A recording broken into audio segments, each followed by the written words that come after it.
How many of you had an interview before? Maybe one or two of you? Can you remember the stress that you had a little bit when you were initially interviewing? As we know, and as Michelle has presented in the past, negotiations are a daily part of life. Throughout the day, we have multiple negotiations that we do. And we're going to enact one, Michelle and I, later as part of this presentation. First of all, there's three types of negotiations. There's win-win, win-lose, and lose-lose.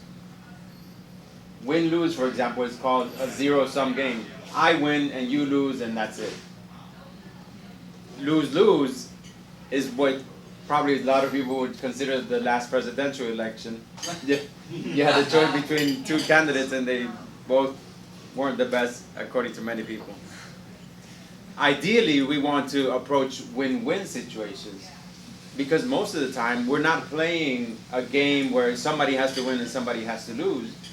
We're doing something that everyone can win and everyone can be satisfied with the outcome.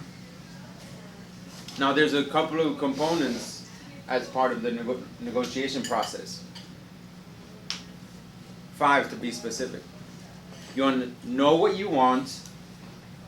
So when you're going into a negotiation process, definitely know what you want. If I'm going into an interview, I want that job at a specific salary. That's what I need to be focused on. Next up is know what the other party wants. When you're going in an interview, the person that's interviewing you needs somebody to help them out. Obviously, that's why they're interviewing people. Understand where they're coming from as well. Next up, knowing your options. This is critical where it must be important that if you have the salary requirement of at least $100,000, if that's your bare minimum, then you have to express that to the interviewer. But if you're flexible and say, oh, if I work remote or work from home, then maybe I can go a little bit lower, then that's something that you could present to the interviewer. Having options is always important. Next up, leading the discussion. Leading the discussion means not in a sense being forceful in what you want, but being direct and confident about what you want. That's what's important there. And finally, some negotiating tips, and I'll go through these very quickly. I'll present with Michelle later. Break the ice when you're negotiating, especially first initial interview. Be very comfortable, be very nice, and how would you want to approach someone that you're interviewing? Try to put yourself in the other person's shoes. Be honest and direct. Honesty is the best policy, really. If you have lied on your resume, you're already starting off on the wrong foot. Show appreciation for the fact that they're taking the time to interview you. That's important as well. When a lot of things that people don't do after an interview is be thankful, send a thank you note or email saying, thank you for taking the time out to interview. And you set yourself apart. Next is stick to the issue. There's many things that can happen when you're interviewing, but the point is you're trying to get a job. So stick to what you want, that job. And time your discussion. Now normally when you're doing an interview, they'll schedule it and you'll have the time. But where timing is important, especially in interpersonal relationships. For example, if I have my wife, she's not happy with me for some occasion, which happens often. I'm not going to go to her at a certain time when she's unhappy and ask her, hey, you mind if I go play soccer today? And she's going to be like, so time your discussion, that's very important. With that, make sure you practice, especially in interviewing. The more you practice, the better you get. With that, I will transition over to the next part of the presentation. I'd like to welcome Michelle up. I will explain a little bit about what's about to happen. She is the interviewer, she's a recruiter, and she's contacting me as a potential recruit for her company that, of course, she owns. Of course. And hold on a second. yes.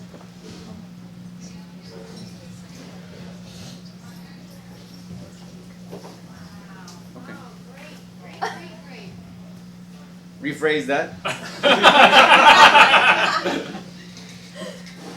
I'm going into an interview for Michelle, so we've already spoken a little bit, and she's going to present some questions, and I'm going to respond.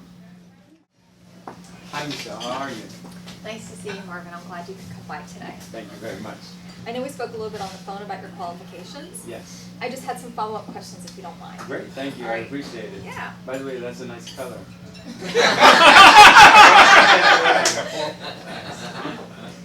Focus. Focus. First, do you wear your seatbelt and why? Oh, definitely. I always wear it. First of all, it's the law, and of course to be safe. In case of an accident, I have to be safe. Are you the type of individual who, when you balance your checkbook, you do it to the penny, or do you just sort of adjust it? Like you're just off a few cents? Well, as far as balancing checkbooks, first of all, I don't have a checkbook to balance because I don't have checks. So I rely on my software to do all that for me, and I'll just go into, for example, mint.com is an application that I use and make sure that everything that I'm spending on is in the correct category. I'm not going over my budget. So that's what I use as a tool I actually for. meant to say your account. Your account, sorry. Not a problem. Got it. Was there ever a time you had to corroborate with a team member you really didn't like? And how did you do it? Ooh. Corroborate with a team member that I didn't like. That's. I have a situation, many situations in the past where I've had to collaborate and corroborate with teammates that I didn't like. Oh, I used the wrong word.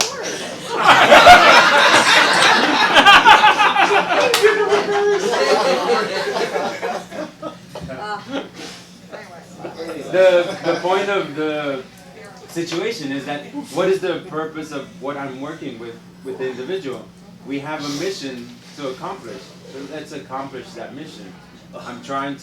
We both have a direction. We want to accomplish this. So let's work together. Even though I may not like you, I'll still work with you because we have a job to do. Okay, thank you. Tell me about your pet peeve. Pet peeve. One pet peeve that I have, and this is coming from driving in Panama. Unfortunately, the intersections are not as sacred in Panama like they are here in the U.S. And oftentimes, when the light is yellow, that doesn't mean that you start stopping. That means keep on going. Try to get the last person in the queue. Just cross that light. The light turns red, and there's a ton of cars in the middle of the intersection. That's definitely a pet peeve of mine. It sounds like a good pet peeve. And lastly, tell me a time you disagreed with your boss. A time when I disagree with my boss. There's a direction we were going with the software that we were developing that I thought was not the best approach to do that. The way that I talked to the boss about it was I developed something that I demonstrated that capability of my approach and saw that that was a better way of doing it. And the fact that I can show something that actually works, I think that went a long way towards convincing him that there was a better way of doing things. Did he adopt your idea? Yes. You did? Yes. All right, well done. Thank you. And I have a question for you. Oh, yes, sir. please tell me more. What are you looking for in a person that is going into this role? I'm looking for somebody who can actually take a step back from the project, analyze the goals of the project, the mission of the project, and how it can affect our customers. And you're right, sometimes the plan that we set forth is not always going to be the best plan. As you know, the problem with software development is that we all come to a table and we all put our brain power together to come up with that plan. However, there's one variable that we don't always know, and that's how the customer is going to understand our plan. Right. So we need somebody with innovation and adaptability. Okay, I see. Based on my questions, do you think that I could possibly be a fit for business? Yes, I do. Okay. Thank you for answering all my silly questions. Thank you You very gave much. me a lot of insight. Thank you very much, Michelle. And that concludes this part of the presentation. Next up, we have about 2 minutes. Want to make it short since we're running low on time. A discussion to see how the negotiation process took place, and I'll speak first. It wasn't necessarily a negotiation. I know in an interview, maybe the scenario could have been better, but Jeremy, do you have? First of all, it was hysterical when you complimented Michelle on her color, but would you actually do that in an interview? I would actually. I would do that in an interview, and maybe make it a little bit less subtle. Not when we're sitting down, but I first meet the person. I'd say I could comment on, and that's something that I do naturally. So for me, it's not a. I don't think it's a big deal, but You're getting yes. a couple Michelle's responding. Yes, Michelle. I do have 2 comments. First off, as a female, if a man was interviewing with me and did that, I would be very disappointed with him. I would feel like that's not appropriate. We're here professionally. Okay. I don't want to be complimented. Just my suggestion, No. that's how I would feel. Thank you. And the other thing, I would have recommended possibly doing a salary negotiation. You know, you're Yes, getting yes. a job offer and negotiating that. Yes. Thank you very much. Good suggestion. Any other comments? Yes, Scott. If it's a negotiation, at the end when you say, would I be a good fit, is that really a negotiation strategy or a prayer? Well- Kind of both the same thing. Oh, Well, it's in one part, let's say, considering the sales process, getting to the close is, do you want me or not? Do you want to buy the product or not?